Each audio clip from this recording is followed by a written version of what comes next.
Welcome to Vintage SF. I'm Richard Rempel. Today we're going to talk about one of my favorite books. It's a reread from this year. I thought to make it interesting, I'd also relate why I love to buy and read Vintage SF. The book,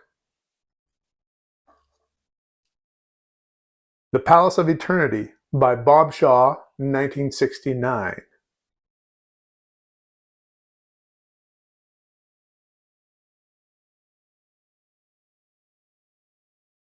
Our protagonist is Max Taverner. He is a former military officer who is retired to a planet called Cerulia. Cerulia has two moons which collided and have moon fragments surrounding the planet. The sky is beautiful.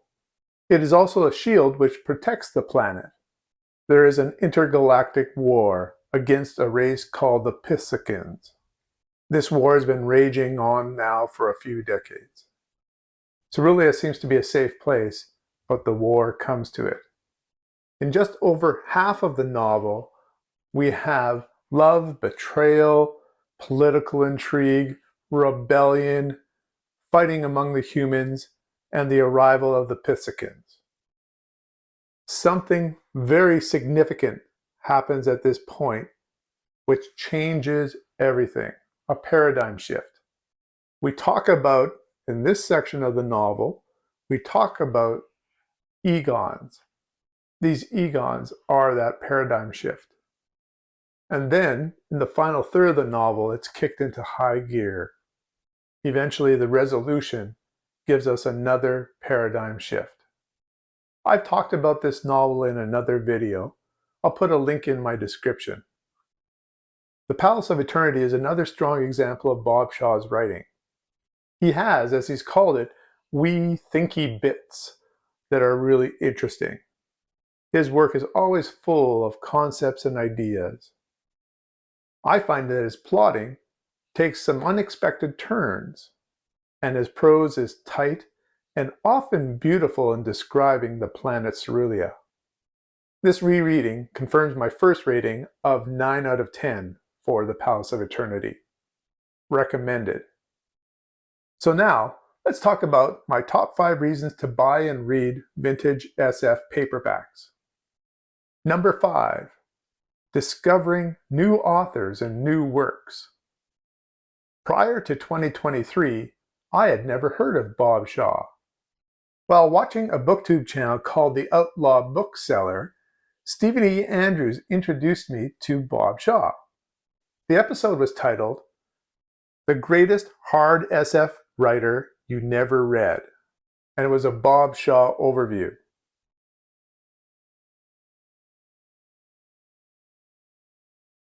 In the last 10 months, I've read 7 Bob Shaw books. He is definitely my new favorite author for this year. If you're looking for Bob Shaw in your local bookstore, you're probably not going to find it. You'll have to go to a used bookstore or look online. For example, The Palace of Eternity, this is the first printing in 1969. There's one hardcover printing in 1970 from Gollancz. Then in 1972, there is a pan edition of this book with a Chris Foss cover. And then the last printed edition of The Palace of Eternity came out in 1986 with a Tim White cover. That's it for printed editions. You will be able to find it in digital format. So, in discovering new authors and new works, you're going to have to look beyond your contemporary bookstore. Number 4, context. It's important to understand when a book was written. Every time I review a book, I give you the copyright year. Writing is of its time. To better understand the novel, you need to understand the country of origin, the things that are going on in history at the time it was written, and perhaps even some of the things going on in the author's life. Vintage SF gives you snapshots of history. What I love about it is it gives you also snapshots of extrapolation from history. That extrapolation can sometimes be way off, but other times it's prescient.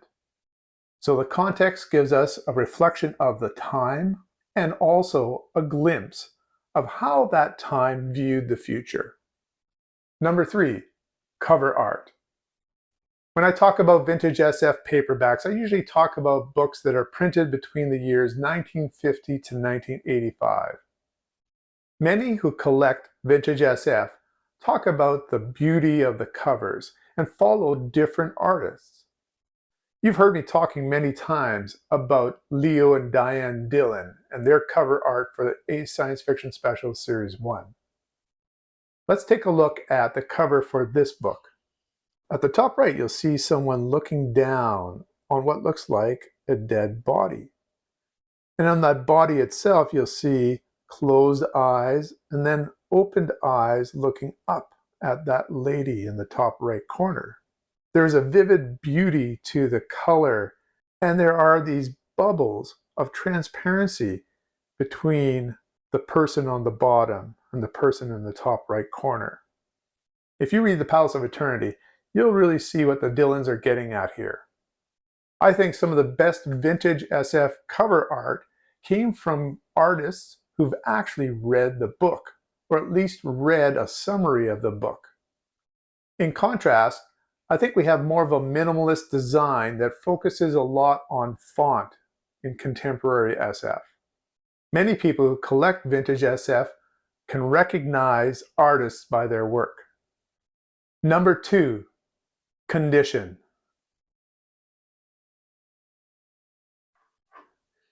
If you take a look at this copy of The Palace of Eternity, you'll be amazed at its condition. It looks like a book that you could have just bought in a bookstore today. It's over 50 years old. People who buy vintage SF often look for condition and love to find very fine or mint condition copies of their favorite books. But condition isn't everything. In fact, you may hear a lot of vintage SF paperback buyers talking about their reading copies of a book. Here's an example of what I would consider a reading copy. This is Blood Music by Greg Bear. You can see what they would call creases along the spine here. There's a fold here in the cover. There is a spine lean, they would call it. But the condition of the paper is good. It's easy to open it wide to read. It's a good reading copy. Whereas when I was reading The Palace of Eternity, I was kind of reading it like this and sort of squinting into the middle of the book because I didn't want to break its spine.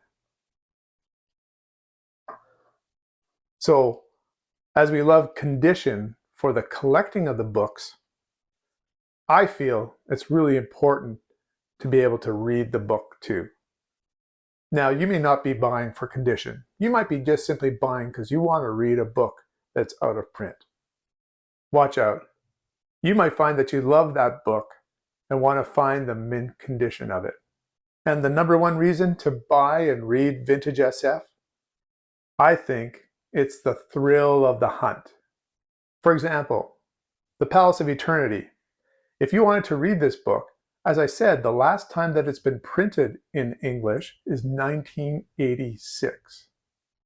According to the Internet Science Fiction Database, there are only 4 editions of this book printed in English. So you're going to have to hunt for it. Whether you're looking in used bookstores or online, you have to search. And sometimes it's difficult to find it online, and so you're searching for reliable dealers online. But probably the biggest thrill for a person who loves to buy and read vintage SF is to find it in the wild. You're looking through a used bookstore, and all of a sudden you find a rare copy of a book that you would love to read. Sometimes you can pick it up for $1 or $2. Other times, the seller knows the value of it and it might be higher priced. So there are my top 5 reasons to buy and read vintage SF paperbacks. Would you agree with me, or have I missed something? Let me know in the comments below. Until next time, keep buying and reading vintage SF.